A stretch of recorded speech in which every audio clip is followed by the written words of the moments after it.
வணக்கம். சிறகடிக்க ஆசை சீரியலில் இனி என்ன நடக்க போகுது அப்படின்னு தான் பார்க்க போகிறோம்.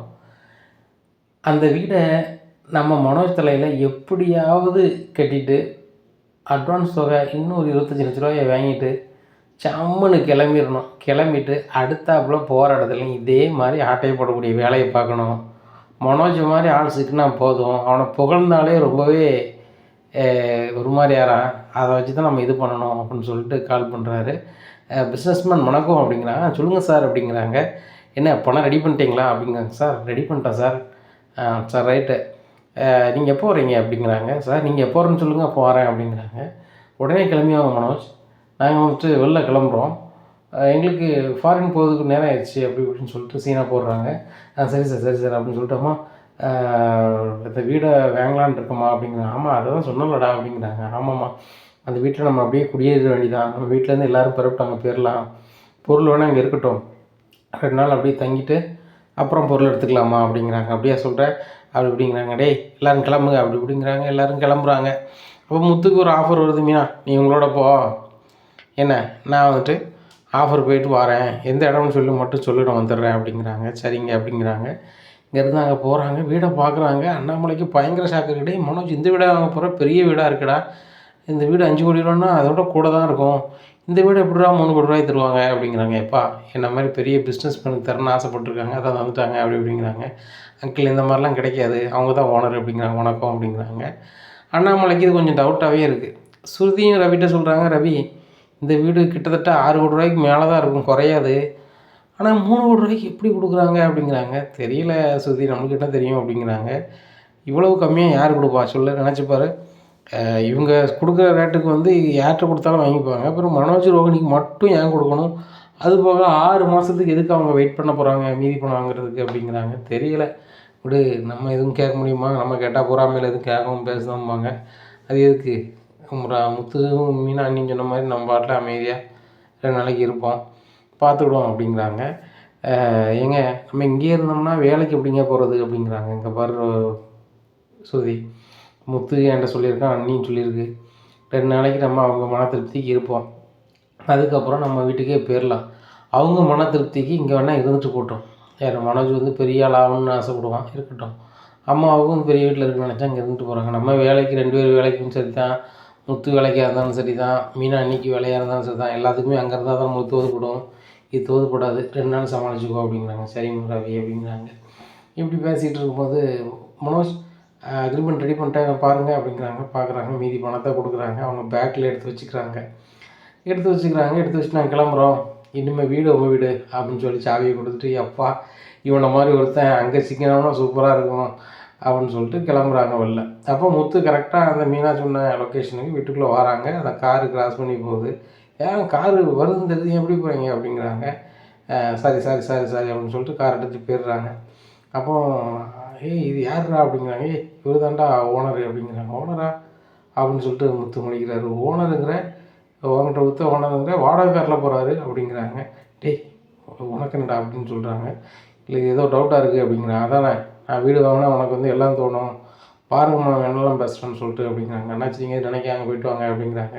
தம்பி நான் உங்கள்கிட்ட சொல்லலை, சொந்தக்காரங்க இப்படி தான் இருப்பாங்க, அதை பற்றி ஒன்றும் தம்பி கிளம்புறா அப்படின்னு சொல்லிட்டு கிளம்பி போயிடுறாங்க. எப்பா தப்பிச்சோம் அப்படின்னு சொல்லிட்டு. இங்கே முத்துக்கு மனசுக்குள்ளே பட்டுகிட்டே இருக்குது, இவனை பார்க்க ஏமாத்துக்கார மாதிரிலாம் தெரியுது, அதுபோக வாடகை காரில் எப்படி போவான் இவ்வளோ இப்படி பணக்காரன் அப்படின்னு சொல்லி மனசுக்குள்ளே அவங்களுக்கு ரொம்பவே குழப்பம். உடனே நம்ம எதுவும் சொன்னோம்னா இதை எதையாவது சொல்லுவோம் அப்படின்னு சொல்லிட்டு முத்து வழக்கம் போல் வேலையை பார்க்குறாங்க. மீனாகிட்ட சொல்லுதாங்க விஜயா, இங்கே பாரு மீனா, அந்த வீட்டில் சமைக்கிற மாதிரி உங்கள் விருப்பத்துக்கு சமைக்கக்கூடாது, இது மனோஜ் வீடு, மனோஜுக்கு என்ன பிடிக்கணும் அதை கேட்டு தான் சமைக்கணும் அப்படிங்கிறாங்க. உடனே அதுக்கு முத்து சொல்லுதாரு, அதுக்கு மனோஜ் ஒரு வேலைக்காரி தான் வைக்கணும், என் பொண்டாட்டி சமைக்கணும் அவசியம் கிடையாது. மீனாக பாரு, நம்ம வீட்டில் நீ என்ன சமைப்பியோ அவங்க என்ன சாப்பிடுவாங்களோ அதை மட்டும் சமைச்சா போதும், அதுவும் உன் விருப்பம் இருந்தால், நீ சமைக்கணும்னு யாரும் சொல்லதுக்கு இங்கே ஆள் கிடையாது, என்ன அப்பா மனசு கஷ்டப்படக்கூடாது, எல்லோரும் குடும்பத்தோடு இங்கே வரணும் அப்படிங்கிறதுக்காக தான் வந்திருக்கோம். என் வேலைக்கும் ஓ வேலைக்கும் நம்ம ஸ்ருதி ரவி வேலைக்கும் மற்றவங்க வேலைக்கும் ஏன் அம்மா நடனப்பள்ளி போகக்கூட முடியாது, இங்கே இருந்தால் அவன் மனசு திருப்திக்கு 2 நாள் இருக்கும், லீவ் போட்ட மாதிரி நினச்சிக்க வேண்டியதான் அப்படிங்கிறாங்க. டேய் அம்மா கிட்ட நடனப்பள்ளிக்கு எங்கே போகணும், மாடியிலே நடனப்பள்ளி வச்சு கொடுக்க போகிறேன், இது பெரிய அகாடமியை வச்சு நடத்திட்டு போக போகிறாங்க அப்படிங்கிறாங்க. உடனே மனோஜ் அம்மாவுக்கு கடை மாதிரி மாதிரி வச்சு தான் போறியா அப்படிங்கிறாங்க. பரவாயில்லம்மா, நீங்கள் எதுக்குமா இன்னொருத்தவங்க வீட்டில் போய் நடத்திக்கிட்டு, நம்மளுக்கே பெரிய பங்களா இருக்கும்போது பாரு இந்த வீடெலாம் வீடா அப்படிங்கிறாங்க. இதை கேட்டால் அண்ணாமலை சொல்லுதாங்க, இங்கே பாரு மனோஜ், இலவசமாக கொடுத்த மாட்டை பல்லை பிடிச்சி பார்க்கக்கூடாதுன்னு சொல்லுது பழமொழி. சரியா? அவங்க இலவசமாக கொடுத்துருக்குறாங்க. இலவசமாக கொடுத்தது நீ எப்படி இப்படி பேசுவ அப்படிங்கிறாங்க. எப்பா இவனை போய் தெரியாதப்பா, அவங்க கதைக்கு ஆகுது வரைக்கும் அவங்கள ஐயே அரசே அப்படிம்மா, கதை முடிஞ்சோன்னா நீங்களாம் ஒரு ஆளா அப்படிம்மா. இதுதான் உண்மை நிலை. இப்போ ஒன்றுமே இல்லாதவன எப்பா பார்த்து செய்யுங்கப்பா அப்படின்னு சொல்லி உங்கள்கிட்ட 50க்கு 100க்கும் அனுப்பான். இப்போங்கிட்ட நான் பெரிய பிஸ்னஸ் மேன், இனிமேல் நாட்டிலே ஆள் உண்டுமாம்மா, அந்த மாதிரி ஆள் தானப்பா இவன் அப்படின்னுட்டு இருக்காங்க. உடனே அண்ணாமலை சொல்கிறாங்க, முத்து நல்லாவே புரிஞ்சு வச்சுருக்க. டேய் மனோஜ், இவ்வளோ பெரிய வீடு வாங்கியிருக்க, என்ன இதுக்கு பால் காய்கறி யாரெல்லாம் கூட போகிற அப்படிங்கிறாங்க. எப்போ நம்ம வீட்டிலேருந்து நம்ம வந்துட்டோம் அப்படிங்கிறாங்க. உடனே முத்து சொல்கிறாங்க, எப்பா இந்த வீட்டினுடைய முதன்மை நம்ம பாட்டி தான், அதை கூப்பிடணும்னு கொஞ்சம் கூட தோணலை பாருப்பா அப்படிங்கிறாங்க. முத்து அம்மாவுக்கு தகவல் சொல்லு அப்படிங்கிறாங்க. சரி ரைட் அப்படின்னு சொல்லிட்டு, பாட்டி நல்லா இருக்கீங்களா அப்படிங்க, நல்லா இருக்கேன் அப்படிங்கிறாங்க. இப்போ மனோஜ் ஒரு வீடு வாங்கியிருக்கான் பாட்டி அப்படிங்கிறது. மனோஜ் வீடு வாங்கியிருக்கானா, அவ்வளோ பெரிய பணக்காரன் ஆகிட்டானா, என் பையனுக்கு பணத்தை கொடுத்துட்டானா கொடுக்கலையா அப்படிங்கிறாங்க. அதெல்லாம் அது மாதிரி தெரில பாட்டி, மாதம் 50 ரூபா கொடுக்கோம்னா ஒரு மாதம் கொடுக்க மாட்டாங்க. ஏதோ ஒரு வீடை அட்வான்ஸ் போட்டோம், அந்த சாவியை என்கிட்ட கொடுத்துட்டாங்க, வச்சுட்டாங்கங்க. 5 கோடி ரூபா மதிப்புள்ள வீடை 3 கோடி ரூபாய்க்கு தராங்க. ஆனால் அந்த ஓனரை பார்க்க ஓனர் மாதிரியே தெரியல, ஒரு வாடகைக்காரில் லைன் கிடக்காரு. அது போக அவரை பார்க்க எனக்கு டவுட்டாக இருக்குது. இவன் என்னத்தையும் வாங்கிட்டாங்க பாட்டி, கடைசியில் இந்த படத்தையும் ஏமாற வாழ்ந்தான்னு தான் தெரியல. சரி இருந்தாலும் கூட பிறந்துட்டான், அவன் பாதிக்க விடக்கூடாதுன்னு நினைக்கேன். அவன் வீடை பால் காய்க்கணுங்க பாட்டி, நாளை கழிச்சு நீங்கள் வந்துடலாம்ல அப்படிங்கிறாங்க. எனக்கு வீடு எங்கே இருக்குன்னு எனக்கு எப்படி தெரியும் அப்படிங்கிறான். பாட்டி நீ பஸ் ஸ்டாண்டுக்கு வந்துட்டு ஃபோன் அடி, நான் கூப்பிட வந்துடுறேன் பாட்டி அப்படிங்கிறாங்க. சரிடா வந்துடுறேன் அப்படிங்கிறாங்க. அப்போ மனோஜ் ஜோசியக்காருக்கு ஃபோன் அடிக்காங்க, இந்த அட்ரஸுக்கு வாங்க அப்படின்ட்டு. அப்போ ஜோசியக்கார் வராங்க, அப்புறம் வாஸ்து பார்க்குற வராங்க, இப்படி ஒவ்வொருத்தங்களாக வராங்க.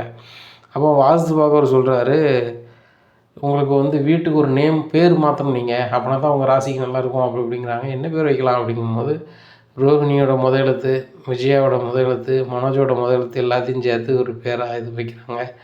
இதை கேட்டுட்டு, ஓ இந்த வீடு இந்த பேர் தான் வைக்க போகிறோமா அப்படின்னு சொல்லிட்டு இது பண்ணுறாங்க. அப்போ அதில் ஓனருடைய பேர் அதில் வீட்டு முன்னாடி இருக்குது. அந்த பேரை எடுத்துகிட்டு நம்ம இந்த பேரை வைக்கணும் அப்படின்னு சொல்லி டிஜிட்டல் போர்டெலாம் அடித்து அதில் போர்டை வைக்கிறாங்க. இன்னார் இல்லம் அப்படின்னு சொல்லிட்டு, இந்த இல்லம் அப்படின்னு சொல்லிட்டு, பக்கத்துலேயே விஜயா நடன அகாடமி அப்படின்னு சொல்லி வைக்காங்க. ஏன்னா அப்புறம் இன்னொரு போர்டு வைக்கிறாங்க, அதில் விஜயா ஃபர்னிச்சர் உரிமையாளர் மனோஜ் அப்படின்னு ஒரு டிகிரியை போட்டு ஒரு போர்டு வைக்காங்க. இப்படியே வச்சுட்டு வீட்டுக்குள்ளே போயிடுறாங்க. வீட்டில் அன்றைக்கி பொழுது தங்குறாங்க. அப்போ அன்றைய பொழுது பூரா அப்படி இருக்குது. அப்போ மனோஜ் சொல்கிறாங்க, ஏம்மா அந்த வீடு செம்மையாக இருக்குல்ல, நைட்டு ஒரு பிரச்சனை இல்லை அப்படிங்கிறாங்க. ஒரு பிரச்சனை இல்லை அப்படிங்கிறாங்க. முத்து சொல்கிறாங்க, பிரச்சனை எப்படி இருக்குன்னு இனிமே தானடா தெரியும் அப்படிங்க. டேய் பேய் பிரச்சனை எதுவும் இல்லைல்ல அப்படி சொல்லுங்க அப்படி இப்படின்னுட்டு இருக்காங்க. உடனே மீனா சிரிக்கிறாங்க. என்னடி சமைச்சிருக்க அப்படிங்கிறாங்க. இட்லியும் சட்னி சாம்பார் வச்சுருக்கேன். ஆமாம் ஒரே இட்லி சட்னி சாம்பாரே வச்சுக்கிட்டு மனோஜ் புதுசாக வீடு வாங்கியிருக்கான், விதவிதமாக சமைக்க வேண்டாமா அப்படிங்கிறாங்க. நம்மளை சொல்கிறாங்க, அதுக்கு மனோஜ் ஆள் வச்சு சமைக்கணும், இல்லைன்னா நீனும் ரோகிணி மனோஜ் சமைக்கணும். மீனா எப்பவும் போல் எப்படி சமைப்பாளோ அப்படி தான் சமைப்பாள். உங்களுக்காக 2 நாள் லீவ் போட்டிருக்கதே பெருசு, என்ன பேசிகிட்டு இருக்கீங்க அப்படிங்கிறாங்க. ஏங்க நீங்கள் அவங்களுக்கே சப்போர்ட் பண்ணிக்கிட்டு இருக்காதாங்க, புதுசாக வீடு இது பண்ணும்போது எப்படி வைக்கணும் அது இதுங்கிறாங்க. பாரு பால்வே ஒழுங்காக காய்க்கலை, அம்மா வரட்டும் பால் காய்ச்ச கூட எல்லாம் பேசிக்கலாம் அப்படிங்கிறாங்க. இப்படியா இருக்குது. இந்த சூழ்நிலையில் அந்த பழைய ஓனருக்கு ஒரு ஆள் ஃபோன் அடிக்காங்க. வீட்டை கிராஸ் பண்ணி போகும்போது, என்னாச்சு வீட்டை பேரை மாற்றிட்டீங்களா அப்படிங்கிறாங்க. என் பேரில் தானே இருக்குது, வாடகை விட்டுருந்தேன், அவங்க காலி பண்ணி போயிட்டாங்க, சொல்லாமல் என் போயிருக்காங்க. அங்கேருந்து ஃபோன் அடிச்சுட்டு, சார் நாங்கள் வீட்டை காலி பண்ணிட்டோம், வீட்டை எடுத்துக்கிடுங்க, உங்களுக்கு பணம் தர முடியல, அவசரமாக வந்துட்டோம், உங்கள் அக்கௌண்ட்டில் போட்டுவிட்ருக்கேன் சார் அப்படின்னு சொல்லி 1,50,000 லட்ச ரூபா போட்டிருக்காங்க. சாவியை வேண்டிய ஆள்கிட்ட கொடுத்துருந்தோம் சார்ன்னு இருக்காங்க. நீங்கள் என்ன பேர் மாற்றின்னு சொல்கிறீங்க அப்படிங்கிறாங்க. என்ன சார் சொல்கிறீங்க, வீட்டு திறந்துருக்கு, வீட்டில் வேறு ஒரு பேர் மாற்றிருக்கு, அதில் யாரோ ஒரு படித்த ஒரு ஆள் ஒரு ஃபர்னிச்சர் ஓனர்னு சொல்லி ஒரு ஆள் பேர் போட்டு வச்சுருக்கு, பிறகு நடனப்பள்ளி என்னுடைய செயல்படும்னு சொல்லி ஒரு போர்டெல்லாம் வச்சுருக்கு, நீங்கள் என்ன எப்படி சொல்கிறீங்க அப்படிங்கிறாங்க. என்ன சார் சொல்கிறீங்க, என் வீட்டுக்கு இன்னொருத்தன் பேர் வைக்கணும், அதுவும் நடனப்பள்ளி வைக்க போகிறாங்க, ஃபர்னிச்சர் ஓனர் அங்கே இருக்காரா? அப்போ இது சும்மா விடக்கூடாதே அப்படின்னு சொல்லிட்டு அவர் நேராக வந்து பார்க்காரு. அவர் சொன்னது அப்படியே இருக்குது. இதை பார்த்துட்டு அந்த வீட்டு ஓனர் ரொம்ப ஷாக் ஆகிடுது. வீட்டுக்குள்ளே கார்லாம் நிற்குது, 2 கார் நிற்குது. உள்ளலாம் ஆட்கள் இருக்கிற மாதிரி இருக்குது, போர்டெலாம் வச்சுருக்காங்க. அப்போ என்ன இது, யார் இது உள்ளே வந்தா அப்படின்னு சொல்லிட்டு ரொம்பவே இதாகுது. அப்போ இந்த ஓனர் வந்து வீட்டுக்குள்ளே வராரு. நீங்கள் யார் அப்படிங்கிறாங்க. இந்த வீட்டு ஓனர் அப்படிங்கிறாங்க. நான் தான் இந்த வீட்டு ஓனர் அப்படிங்கிறாரு மனோஜ். நீங்கள் ஓனரா அப்படிங்கிறாங்க. ஆமாம், நான் தான் ஓனரு. இந்த வீடை நான் வாங்கிட்டேன் அப்படிங்கிறாங்க. வீடை வாங்கிட்டானா? என் வீடு எப்படி நான் வைக்காம அப்படின்னு சொல்லிட்டு, என்ன சார் வீடு வாங்கி பண்ணிட்டீங்களா? சரி சரி கிளம்புங்க அப்படிங்கிறாங்க. வீட்டு ஓனர் வெளியே வந்துடுறாங்க. வெளியே வந்துட்டு அவங்க பையனுக்கு கால் பண்ணுறாங்க. பையன் ஒரு அதிகாரியாக இருக்கார், போலீஸில் பெரிய அதிகாரியாக இருக்காங்க. என்னப்பா சொல்கிறீங்க அப்படிங்கிறாங்க. ஆமாடா, நம்ம வீடை வந்து சம்மந்தம் இல்லாத ஒரு ஆள் வந்து நான் தான் ஓனருங்காரு. அது போக போர்டெல்லாம் வச்சுருக்கிறாரு. நமக்கு வாடகைக்கு இருந்தவங்க காலி பண்ணி போயிட்டாங்க. அதை தெரிஞ்சுக்கிட்டு யாரோ வந்திருக்காங்க மறுநாளே. நம்ம வந்து வேறு வீடு இருக்கிறதுனால வர முடியல. இப்போ என்னடா பண்ணுறது அப்படிங்கிறாங்க. அப்பா நான் வந்துகிட்டே இருக்கேன், நீங்கள் ஸ்டேஷனுக்கு கொண்டு போங்க அப்படிங்கிறாங்க. ஸ்டேஷனுக்கு போயிடுறாங்க. பின்னாடியே ஒரு பையன் வந்துடுறாரு. பையனை பார்த்துட்டு வாங்க சார் அப்படின்னு வணக்கம் போடுறாங்க.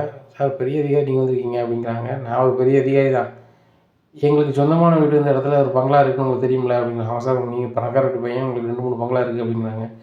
ஒரு பங்களாவை நாங்கள் வந்து எப்போவுமே வாடகை கொடுத்துருப்போம் அந்த செலவுக்காக. அந்த வீட்டில் இருந்தவங்க காலி பண்ணி போயிட்டாங்க.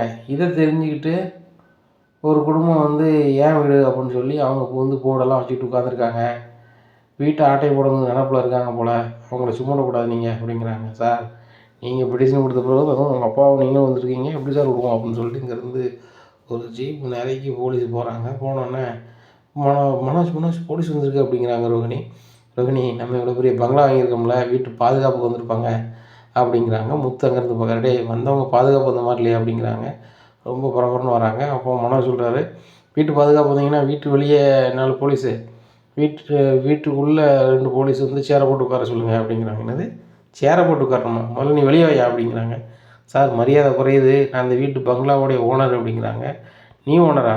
ஒரு பங்களாவுக்கு எத்தனை ஓனரியா அப்படிங்கிறாங்க. சார் இந்த பங்களாவை வாங்கினதுக்கப்புறம் நான் ஓனர், அதுக்கு முன்னாடி அவர் ஓனர் அப்படிங்கிறாங்க. பங்களா ஓனர்கிட்டே வாங்கிட்டியா அப்படிங்கிறாங்க. ஆமாம், பங்களா ஓனர்கிட்டே வாங்கிட்டேன் அப்படிங்கிறாங்க. இப்படி எத்தனை ஏரியா கிளம்பியிருக்கீங்க அப்படிங்கிறாங்க. இப்போதைக்கு நான் மட்டும் தான் வந்திருக்கேன் அப்படிங்கிறார் மனோஜ். என்ன நக்கலா அப்படிங்கிறாங்க. சார் வீடை பணம் கொடுத்து வாங்கிட்டேன், நீங்கள் என்ன தேவையில்லாமல் பேசிகிட்டு இருக்கீங்க? எனக்கும் அது தெரியும் எது தெரியும் மனோஜ் பயங்கரமாக பேசுகிறாரு. அது தெரியுமா, அந்த வீடு யார் பேரில் இருக்குது அப்படிங்கிறாங்க. எங்கள் வீட்டு ஓனர்ட்டு நான் வாங்கியிருக்கேன், அவர் இன்னும் பத்திரம் போட்டு தரல, 30 லட்ச ரூபா கொடுத்தோன்னா அவர் காலி பண்ணி போயிட்டார் அப்படிங்கிறாங்க. காலி பண்ணி போயிட்டாரா? யார் இவரா அப்படின்னு சொல்லி ஃபோட்டோ காமிக்கிறாங்க. இவர் ஓனரா? இவர் ஓனர் இல்லைங்க அப்படின்னு சொல்லிட்டு அவர் ஒரு ஃபோட்டோவை காமிக்கிறார். இவர் தான் ஓனர் அப்படிங்கிறாங்க. இவர் ஓனரா அப்படின்னு சொல்லிட்டு, சார் இன்னொரு ஆள் ஃபோட்டோவை காமிச்சு அவர் தான் வந்து வீடை குத்தாரு வச்சாருன்னு சொல்கிறாங்க அப்படிங்கிறாங்க. அவங்க ஏமாத்தாள் மாதிரி தெரியுது சார், அவங்கள மேலே நடவடிக்கை எடுங்க, அவங்க உள்ளே வைங்க அப்படிங்கிறாங்க.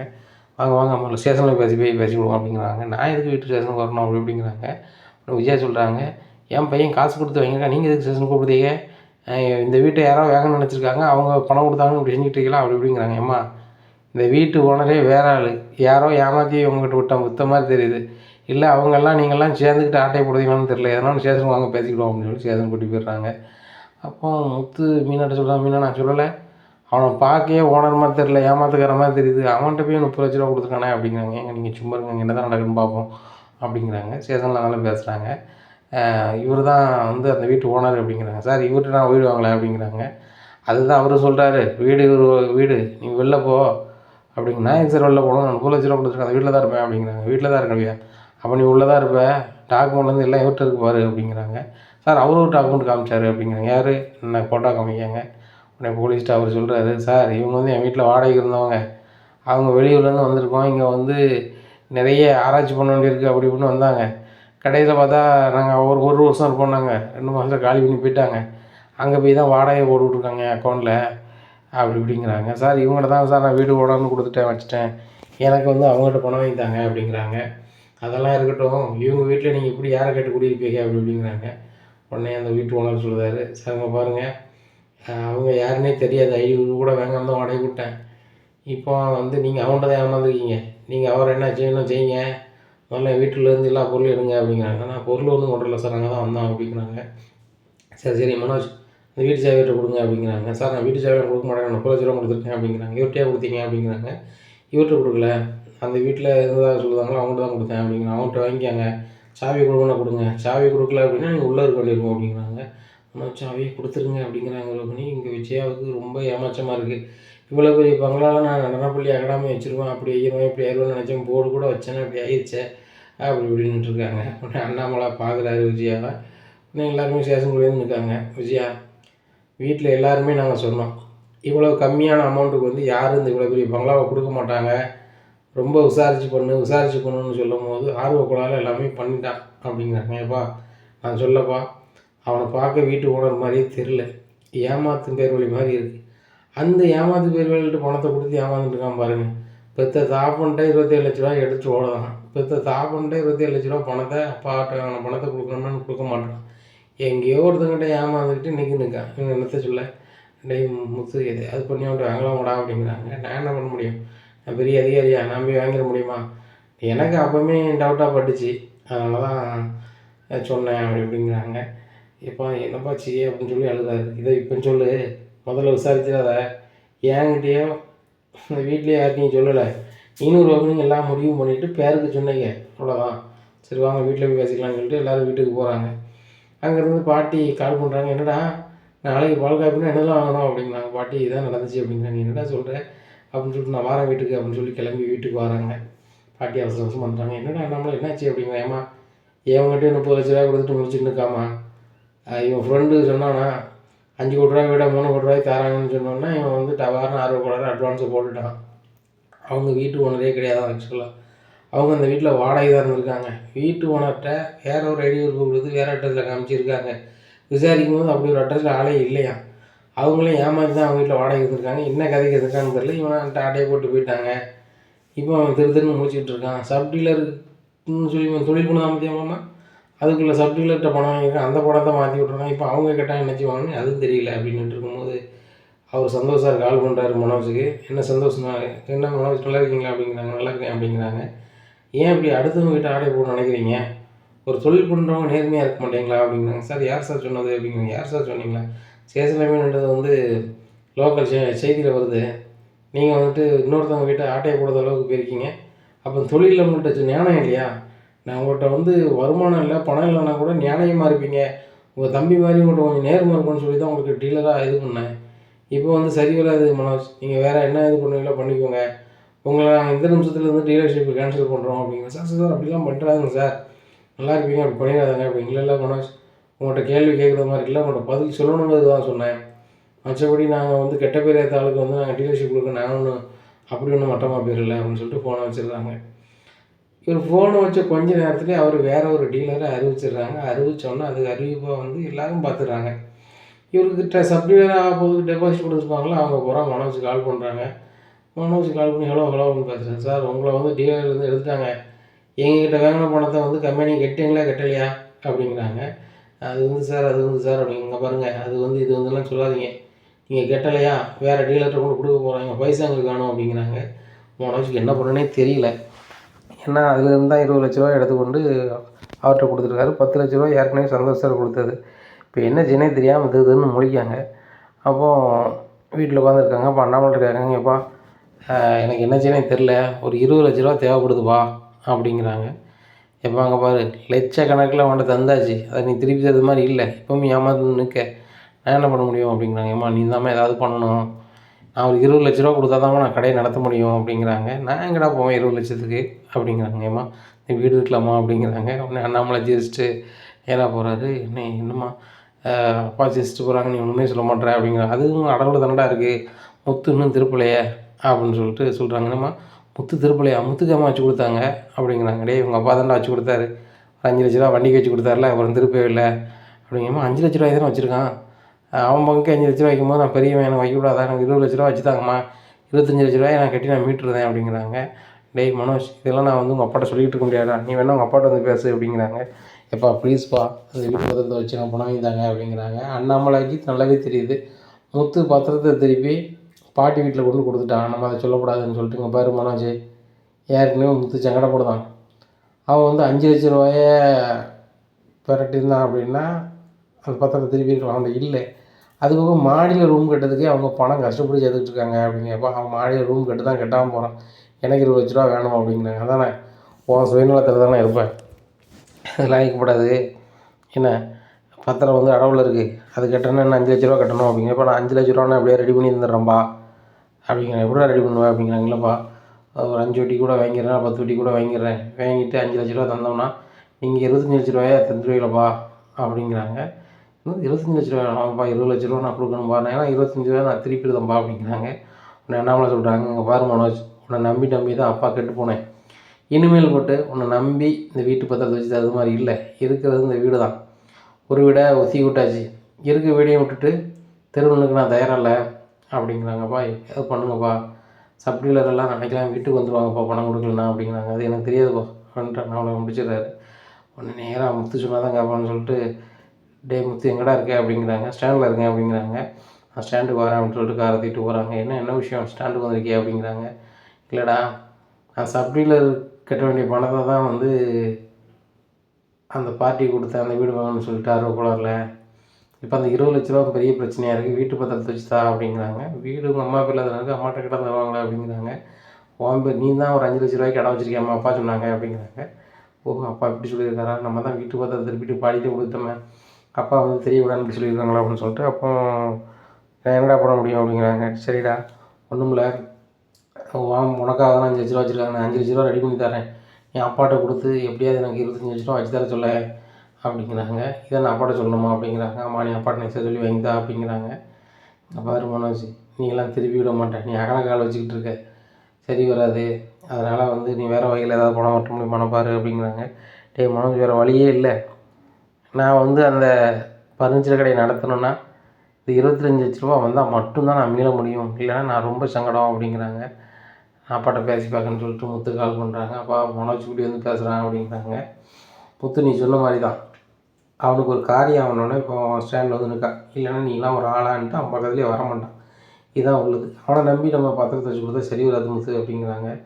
அதுவும் சரிதான்ப்பா அப்படின்னு சொல்லிட்டு, மனோஜ் அப்பா வச்சு தர வாய்ப்பு இல்லை, இதுக்கு மேலே எதுவும் பேசாத, வேறு வழி இருந்தால் பாரு, நீ கிளம்பு அப்படின்னு சொல்லிட்டு அனுப்பிடுறாங்க. ரோஹின்கிட்ட போய் சொல்கிறாங்க, ரோஹினி முத்து எந்த வகையிலும் ஹெல்ப் பண்ண மாட்டான் அப்படிங்கிறாங்க. நம்ம நல்லா இருக்கக்கூடாதுன்னு சொல்லிட்டு தான் வந்து மீனாவை முத்து நினைப்பாங்க அப்படிங்கிறாங்க. உடனே ரோஹினிகிட்ட ரொம்பவே ஏறி போகிறாரு மனோஜ். அந்த மீனா சொன்னால கோயிலில் நீ வந்து தண்ணியை தட்டி விட்டோன்னா அவசரமாக இருக்குது, இது ஏதோ தப்பாக படுது, நீங்கள் வந்து அக்ரிமெண்ட் போடாதாங்க பணம் கொடுக்காதுன்னு அந்த மீனா சொன்னால, நீ எதுக்கு மீனாவை சொல்ல கேட்கல அப்படிங்கிறாங்க. இப்போ மீனாவை சொல்கிறீங்க, அப்போ அந்த 5 கோடி ரூபா வீடு உங்களுக்கு வந்து நல்லா தான் இருந்திருக்கும் அப்படிங்கிறாங்க. ரோஹினி அவன் நம்மளை ஏமாற்றிட்டு போயிட்டான், இப்போ என்ன பண்ணுறது அப்படிங்கிறாங்க. என்ன பண்ணனே தெரில அப்படிங்கிறாங்க. உங்கள் அப்பாவுக்கோ மாமாவுக்கோ ஃபோன் பண்ணி அந்த பணத்தை ரெடி பண்ணி தர சொல்லு, ஏற்கனவே அப்பா பணத்தை வச்சு தான் நம்ம கம்பெனி ஆரம்பிச்சிருக்கோம் ஃபர்னிச்சர் கடை அப்படிங்கிறாங்க. மனோஜ் ரித்தியா சொன்னால் உங்களை டீலர்லேருந்து எடுத்துட்டாங்களோ அப்படிங்கிறாங்க. அமருக்குனி உனக்கு யார் சொன்னா அப்படிங்கிறாங்க. அதான் சொல்லிட்டாங்களே அப்படி இப்படின்னுட்டு இருக்காங்க. உடனே சரி ரோஹினி எப்படியாவது உங்கள் அப்பாட்டையோ மாமாட்டையோ கேளு அப்படிங்கிறாங்க. அதெல்லாம் உடனே புதுசுக்குன்னு ஃபோன் பண்ணி சொல்ல முடியாது அப்படிங்கிறாங்க. இல்லை உங்கள் மாமாட்டையும் உங்கள் அப்பாட்டையும் எதுவும் கேட்டோம்னா டேட் வாங்கி கொடுத்துருவோம், இத்தனை நாளில் தந்துடுவோன்னு சொல்லிட்டு, எங்கள் மாமா பெரிய கோடீஸ்வரனாக இருக்காங்க அப்படி இப்படின்னு சொல்லி நான் சப்டீலர்லாம் சொல்லியிருக்கேன். ஆனால் வந்து எந்த கம்பெனி எந்த இடத்துல இது பண்ணுறாங்க, எவ்வளோ சொத்து பத்திருக்கு நீ சொல்லிட்டு நான் ஏன் ஏற்றுப்பாங்க. அதுவும் உங்கள் மாமாவோ யாரோ கேரண்டி கொடுத்தாங்கன்னா அவங்க 1 வாரம் 10 நாள்னு பொறுத்துப்பாங்க. ரோஹினி அதையாவது செய்யி அப்படிங்கிறாங்க. அதெல்லாம் சொல்ல முடியாது மனோஜ் அப்படிங்கிறாங்க. ரோஹினி அப்போ எனக்காக என்ன தான் செய்வேன், ஒன்றும் பண்ண மாட்டேயா, ஏதாவது பண்ணு ரோஹினி அப்படிங்கிறாங்க. எனக்கு வாய்ப்பே இல்லை மனோஜ், நான் எங்கள் மாமா கால் பண்ணி பார்க்கணும்னு சும்மியாவது வித்தியாக கால் பண்ணிட்டு எடுக்கலை அப்படின்றாங்க. இப்படியா இருக்குது, அப்போ ஒன்று செய்யுமா ரோஹினி அப்படிங்கிறேன். என்ன அப்படிங்கிறாங்க. பேசாமல் பார்லரை விற்றுரு, அதில் பணம் வரும்ல, அதை சப்டீலருக்கு ஆளுக்கு பாதியாக கொடுப்போம், கொடுத்துட்டு எப்படியும் பார்லர் ஒரு 10 லட்ச ரூபா போகாதா, 10 லட்ச ரூபா போச்சுன்னா ஆளுக்கு பாதியாக கொடுத்துட்டு மீதி நான் தரேன், வேறு வழி இல்லை இப்படி ஏமாந்துட்டுன்னு சொல்லுவோம், அவங்க ஏற்றுப்பாங்க, எதையாவது பண்ணுறோம் நீ அப்படிங்கிறாங்க. அதுக்கு ஏன் பார்லராக இருக்கணுமே அப்படிங்கிறது, ஓம் பார்லராக இருக்கணுமா. இல்லை மனோஜ் இப்போ தான் நான் பேங்க்கில் லோன் வாங்கியிருக்கேன், அதுவே வந்து முடியல, எப்படி லோன் தருவாங்க அப்படிங்கிறாங்க. லோன் வாங்க ஏன்ட்ட நீ ஒன்றுமே சொல்லலை அப்படிங்கிறாங்க. அடுத்த அந்தர்பல்ட்டி அடிக்காங்க. ஆமாம் மனோஜ், இன்னொரு பார்லர் ஒன்று விலைக்கு வருது, அதை பாதி தொகை கொடுத்தா தரேன்னாங்க பார்லர், அதுபோல் நீங்கள் நடத்திட்டு மீதி ஒரு 6 மாதத்தில் கொடுங்கன்னாங்க, அதனால் நான் அதை பாதியை லோன் போட்டு கொடுத்துட்டேன், லோன் போயிட்டுருக்கு அப்படிங்கிறாங்க. என்ன ரோஹினி சொல்கிற, லோன் போயிட்டுருக்கா, சரி ரைட்டு தனியார் ஃபைனான்ஸ்லேயே வாங்குவோம், அந்த 2 டாக்குமெண்ட்டையும் கொண்டு வா அப்படிங்கிறாங்க. இதை கேட்ட ரோஹினி என்ன எங்கே போனாலும் சுற்றுறாங்க அப்படின்னு சொல்லிட்டு, மனோஜ் நீங்கள் வேறு ஏதாவது லைன் பண்ணி ரெடி பண்ணுங்கள், இது வாய்ப்பு இல்லை அப்படிங்கிறாங்க. என்ன ரோஹினி ஒரு புருஷன் ஒரு ஆத்திர வருஷத்துக்கு கஷ்டப்படுறான், நீ ஹெல்ப் பண்ணவே மாட்டேறியா அப்படிங்கிறாங்க. ரோஹினி இன்னொரு வழி இருக்குது, நான் போய் பார்ப்போமா அப்படிங்கிறாங்க. என்ன அப்படிங்கிறாங்க. சுருதியோட அப்பா அம்மா போய் பார்ப்போம், இது சுருதிக்கும் ரவிக்கும் தெரிய வேண்டாம் அப்படிங்கிறாங்க. அப்படியா சொல்கிறேன் அப்படின்னு சொல்லிட்டாங்க. சரி வாங்க அப்படின்னு சொல்லிட்டு காரில் போகிறாங்க. அங்கே போனோன்னா வாட்ச்மேன் உள்ள விட மாட்றாங்க. நாங்கள் வேறு யாரும் இல்லை, சுருதியோட வீட்டுக்காரோட அண்ணனும் மைனியும் தான் அப்படிங்கிறாங்க. அப்படியா அப்படின்னு சொல்லிட்டாங்க. கால் பண்ணி சொல்கிறாங்க, உள்ளே விடுங்க அப்படிங்கிறாங்க. அங்கே வாசுதேவனும் சுருதியோட அம்மாவும் இருக்காங்க, சுதாவும் இருக்காங்க. வாங்க மனோஜ் வாங்க அப்படிங்கிறாங்க. உடனே உருன்னு உட்காந்துருக்காரு வாசுதேவன். அண்ணாமலை பையனை பார்த்தா ரொம்ப கடுப்பாகிறாங்க. என்ன விஷயம் வந்திருக்கீங்க அப்படிங்கிறாங்க. மன்னிக்கணும் அப்படிங்கிறார் மனோஜ். என்ன விஷயம் அதமாக சொல்லுங்கள், அதுக்கப்புறம் மன்னிக்கிறமே வேண்டாமா நான் பார்க்குறேன் அப்படிங்கிறாங்க. பிஸ்னஸ் பண்ணிக்கிட்டு இருந்தேன், கொஞ்சம் லாஸ் ஆயிடுச்சு அப்படிங்கிறாங்க. உடனே அவர் சிரிக்கிறார். லாஸ் ஆயிடுச்சா, இன்னொரு வீட்டை ஆட்டை போடுறதுக்கு பணத்தை கொடுத்தீங்களா அப்படிங்கிறாங்க. சார் நாங்கள் ஆட்டை போடுறதுலாம் இது பண்ணல, அந்த வீட்டில் வாடகை இருந்தவர் என் வீட்டுன்னு சொல்லிட்டு அவர் என்கிட்ட வைக்க போயிட்டு ஒரு டாக்குமெண்ட்லாம் காமிச்சிட்டாரு. அதை நம்பி ஒரு அட்வான்ஸ் ஒரு 30 லட்ச ரூபா போட்டேன், அதனால் கொஞ்சம் கடன் ஆயிடுச்சு. எனக்கு இப்போ ஒரு 25 லட்ச ரூபா தேவைப்படுது அப்படிங்க. 25 லட்ச ரூபா தேவைப்படுதா மனோஜ்? 20 லட்சம் தானே கேட்டீங்க அப்படிங்கிறாங்க. இல்லை ரோகிணி, ஒரு 5 லட்ச ரூபா கைக்கு இருந்தால் நல்லாயிருக்கும் அப்படிங்கிறாங்க. சரி அதுக்கு நான் என்ன பண்ணணும் அப்படிங்கிறாங்க. எனக்கு ஒரு 25 லட்ச ரூபா தாங்க, இது வந்து ஒரு சுருதிக்கும் ரவிக்கும் தெரிய வேண்டாம் அப்படிங்கிறாங்க. உடனே வாசுதேவன் சிரிக்கிறாரு. உங்கள் வீட்டம்மாவே பெரிய பணக்காரங்க, ஏன்ட கேட்குங்க அப்படிங்கிறாங்க. எங்கள் மாமனார் உங்களோட பல மடங்கு பணக்காரங்க தான், அவங்க இப்போ ஒரு இக்கட்டான சூழ்நிலையில் உள்ளே இருக்காங்க, அவங்க சொத்து பூரா லாக்கில் இருக்குது. அப்படி நீங்கள் இப்போ தந்தீங்கன்னா உங்களுக்கு நான் டபுள் மடங்காக எங்கள் மாமா அந்த தர தயாராக இருக்கேன் அப்படி இப்படின்னு சீனா போடுறாரு. இங்கே வாசுன்னு நினைக்காரு, அண்ணாமலை குடும்பம் எந்திக்கவே கூடாது, அந்த குடும்பத்தில் என் பிள்ளை தான் பெரிய ஆளாக இருக்குன்னு நினச்சிட்டு இருக்கேன்னா இவன் என்கிட்ட வந்து கடங்காக்க நான் கொடுக்க போகிறேன் அப்படின்னு சொல்லிட்டு, சரி ரைட்டு இதை வேறு மாதிரி அடிச்சு விடுவோம் அப்படின்னு வேறு மாதிரி பண்ணி விடுவோம் அப்படின்னு சொல்லிட்டு, இங்கே பாருங்கள் மனோஜ், நான் தான் இப்போ ஒரு பிஸ்னஸ் புதுசாக ஒரு கம்பெனி ஆரம்பிச்சிருக்கேன், அந்த கம்பெனிக்கு கோடிக்கணக்கில் முதலீடு பண்ணியிருக்கேன், பேங்க் லோன் அப்படி இப்படின்னு போயிட்டுருக்கு. இப்போ செலவுக்கு அப்படின்னு சொன்னால் நான் மாதம் வேலை பார்க்குற அந்த 3 லட்ச ரூபா சம்பளத்தை வச்சு தான் ஓட்டிகிட்ருக்கேன் அப்படிங்கிறாங்க. சார் 3 லட்ச ரூபா ஒரு மாதம் செலவு பண்ணிடுவீங்களா, உங்களுக்கு யாரும் லோன் கேட்டால் தர மாட்டாங்களா அப்படிங்கிறாங்க. இங்கே பாருங்கள், எனக்கு லோனு கேட்டால் தருவாங்க, நான் யார்ட்டையுமே கடை வாங்க மாட்டேன், அதனால் வாய்ப்பு இல்லை, அப்படி கிடைச்சா சொல்கிறேன் அப்படின்னு சொல்லி கை வச்சு அனுப்பி விட்டுறாங்க. இங்கேருந்து கொஞ்சம் நேரத்தில் ஸ்ருதிக்கு ஃபோன் அடிச்சு சொல்கிறாங்க, ரோகிணியும் மனோஜ் வீட்டுக்கு வந்துட்டு போகிறாங்க, எங்கள் வீட்டில் வந்து கடன் கேட்காங்க, இதுக்கெல்லாம் நீ ஏன் அனுமதிக்க அப்படி இப்படின்னு கேட்குறாங்க. எனக்கு என்னமா தெரியும் அப்படிங்கிறாங்க. உனக்கு தெரியக்கூடாதாண்டி வராங்க, உங்கள் வீட்டுக்காரங்களுக்குலாம் அப்பா லோன் கொடுப்பாரா நினச்சிப்பாரு, அண்ணனே வந்து அப்பாட்ட பணம் வாங்கி ஏதாவது பிஸ்னஸ் பண்ணணும்னு நினைக்காரு, ஏன் உன் புருஷன் வந்து மாமனார்ட்ட பணம் வாங்கி பிஸ்னஸ் தான் ஆரம்பிக்க மாட்டாரோ அப்படிங்கிறாங்க. ஏம்மா இங்கே பாரு, என் அண்ணன் மனோஜ் வந்து ஆசை பிடிச்சவன், அடுத்தவங்க வந்து ஆசைப்படுறவன், ஆனால் ரவி அப்படி கிடையாது, தன்னோட சுய உழைப்பில் கடை வைக்கணும்னு நினைக்கிறாரு அப்படிங்கிறாங்க. ஏய் உன் புருஷன் வேலை பார்க்குற சம்பளத்தை வச்சுலாம் ரெஸ்டாரண்ட் வைக்க முடியுமாடி அப்படிங்கிறாங்க. உடனேமாங்க பாரு, நானே அவர்கிட்ட பல வாட்டி சொல்லிட்டேன், லோன் கூட எனக்கு தெரிஞ்ச மேனேஜர் இருக்கார், மூவ் பண்ணி எல்லாம் ரெடி பண்ணுவோன்னு சொல்லிட்டு, அவர் யாருடைய இது தேவையில்லை, நானே பார்க்கணுன்னு சொன்னால் லோனுக்கு அது இதுன்னு அலைஞ்சிட்டு இருக்கான், என்றைக்கா ஒரு நாள் லோன் ரெடி பண்ணி கண்டிப்பாக வைக்க போகிறாரு. அப்படி வைக்கவே இல்லைன்னா ஒரு தள்ளு வண்டி கடையில் ஒரு இட்லியை பொங்கினாலும் அவர் பொழைச்சிப்பாருமா, அதுக்காக வந்து எங்கள் அம்மாட்டையும் எங்கள் அப்பாட்டையும் வந்து எனக்குன்னு என் புருஷனுக்கு அவசியம் கிடையாதுமா அப்படிங்கிறாங்க. இப்படியே இருங்கடி, அந்த வீட்டில் மனோஜ் வந்து பெரிய ஒரு பணக்காரியை கட்டியிருக்கான், ஐயா வீட்டில் ரொட்டேஷன் வரலன்னா எங்கிட்ட வந்து கேட்குறாங்க, அதே மாதிரி உங்களுக்கு பேங்கில் லோன் கிடைக்கலன்னா நம்ம எங்கிட்ட வந்து கேட்டால் தரப்போகிறோம், இல்லைன்னா நம்ம வீட்டில் வந்து இருடி அப்பா என்னென்னாலும் பண்ண போகிறாரு அப்படிங்கிறாங்க. ஏம்மா அது ஒரு காலம் நடக்காது அப்படிங்கிறாங்க. மனோஜுக்கு மட்டும் அந்த வீடை ஏமாறலாம், அந்த வீட்டில் தானே இருந்திருப்பாங்க, அப்போ வந்து உங்கள் குடும்பமே வேண்டாம்னு தானே மனோஜ் ரோகிணி இருந்திருப்பாங்க, இப்போ வீட்டில் பணத்தை கொடுத்து ஏமாந்ததுனால இப்போ நீங்கள் பொதுவில் இருக்கீங்க, உனக்கு ஏன்டி அது புரிய மாட்டுக்கு, நம்ம வீட்டில் இவ்வளோ பணம் இருக்குது, அதை நீ பயன்படுத்தணும், உனக்கு ஒன்றும் தெரியலையா, அது போக இந்த வீட்டுக்கு ஒரே வாரிசு நீ தானடி, நீ எதுக்கடி கஷ்டப்படணும், மாப்பிள்ளை எதுக்கு கஷ்டப்படணும் அப்படிங்கிறேம்மா, நாங்கள் எங்களை பார்த்துக்குறோம், நீ ஃபோனை வைம்மா அப்படின்னு சொல்லிட்டு ஃபோனை வச்சிடுறாங்க. இங்கே சுதாவுக்கு சரியான கடுப்பாகுது, எதையாவது மனோஜையும் ரோகிணின்னு சொல்லி கடுப்பை கிளப்பி விடலாம், அந்த வீட்டில் ரணங்கலாம் வருதுன்னா இந்த சுருதி அதை தெரிஞ்சுக்கிட்டே மாட்டுக்காள் அதை பற்றி அப்படின்னு சொல்லிட்டு இருக்கும்போது விஜயா கால் பண்ணுறாங்க. என்ன சம்மந்தி, ஏதோ அடுத்தவங்க வீட்டை வந்து ஆட்டை போட நினச்சிங்க அப்படின்னு சொல்லி செய்தி வருது, அடுத்தவங்க வீட்டுக்கு ஏன் நீங்கள் சம்மந்தி ஆசைப்படுறீங்க அப்படிங்கிறாங்க. சம்மந்தி நீங்கள் தப்பாக நினைப்பீங்கன்னு நினைக்கேன், அந்த வீட்டில் ஒருத்தன் வாடகை இருந்திருக்கான், அவன் தான் மனோஜ் ஏமாந்திருக்கான், மனோஜ் 30 லட்ச ரூபா கொடுத்து ஏமாந்தான் சம்மந்தி, நாங்கள் யாராச்சும் சம்மந்தி இது பண்ண போகிறோம் அப்படி இப்படிங்கிறாங்க. அப்படியா அப்படின்னு சொல்லி சரி சம்மந்தி அப்போ தவறான தகவல் கொடுக்குன்னு சொல்லிட்டு போன வச்சுருக்காங்க சிரிச்சுக்கிட்டே. இங்கே விஜயாவுக்கு ரொம்பவே கடுப்பாக இருக்குது. எங்கள் பார்வதிட்டு வந்து சொல்லுவாங்க, பார்வதி இப்படி மனோஜ் பணம் ஏமாந்துட்டானே அப்படிங்கிறாங்க. விஜயா நான் சொல்லும் போது நான் எதுவும் சொல்லக்கூடாதுன்னு சொல்லலை, 5 கோடி ரூபா வீட்டை எவனாவது 3 கோடி ரூபாய்க்கு தருவானா, அவனை இழிச்சு வாயினா, 5 கோடி ரூபாங்கிற இடத்துல ஒரு 5 லட்சம் 10 லட்சம் கம்மின்னா ரைட்டுங்கண்ணா, அதை தாண்டி கோடிக்கணக்கில் எனக்கு வேண்டாம் அப்படின்னா அது நம்பகத்தன்மையே இல்லை. அதுபோக அதையுமா நீங்கள் என்னன்னு கேட்கல அப்படிங்கிறாங்க. எங்கள் வீட்டில் எல்லோரும் சொல்ல தான் செஞ்சாங்க, மனோஜுக்கு கம்மியாக வருது அப்படின்னு சொல்லி தான் சரி வாங்க மனோஜ்னு சொன்னேன். அவன் ஆர்வக்கோளாறுல அட்வான்ஸ் கொடுத்துட்டான், அந்த அவனும் ஏமாத்தான்னு எங்களுக்கு எப்படி தெரியும் அப்படிங்கிறாங்க. இப்போ சரி ரைட்டு மனோஜ் இப்போ கடன் ஆகிட்டு இப்போ கடன் கணக்கில் எப்படி கடன் கொடுப்பான் அப்படிங்கிறாங்க. எனக்கு ஒன்றும் புரியலை. வீட்டு பத்திரம் கூட என்கிட்ட இல்லை. பார்வதி எனக்கு எப்படியாவது உதவி செய்ய, உன் வீட்டு பத்திரத்தை கொடு, நான் மனோஜ்கிட்ட சொல்லி ஒரு 20 லட்ச ரூபாய்க்கு அடை வைக்க சொல்லுவேன், 1 மாதம் 2 மாதம் ரெடி பண்ணி தந்துடுவான் அப்படிங்கிறாங்க. எப்படி ரெடி பண்ணி தருவான் பையன்? உன் பையனையே டீலர்ஷிப் கேன்சல் பண்ணியாச்சு, அந்த ஃபர்னிச்சர் கடையில் 10 ரூபா வியாபாரம் கூட இல்லை, எப்படி அவன் வீட்டு பத்திரம் தருவான்? கடைசியில் நானும் தெருவில் தான் நிற்கணும். விஜயாங்க பாரு, என் ஃப்ரெண்டாக இருக்க, இந்த வீட்டுக்கு வா போ, நடனப்பள்ளி நடத்தி இன்னும் செய். மனோஜ் கதையை இங்கே பேசாத. மனோஜ் கதையை சொல்லி நான் நட்டப்பட நான் விரும்பலை. என்ன, மனோஜ் எந்த வகையிலுமே சரி வர மாட்டான். இதே இது முத்துக்கும் மீனாவுக்கும் நீ என்ன வேணாலும் கேளு, நான் என்ன செய்யணும்னு தயாராக இருக்கேன். ஏன் இந்த வீட்டை கூட அவங்க பேர் எழுதி வைக்கணும்னு தயாராக இருக்கேன். அவங்கள நம்பலாம், அவங்க என்னென்னாலும் பண்ணுவாங்க. ஆனால் மனோஜ் அப்படி கிடையாது. அவன் சுயநலவாதி.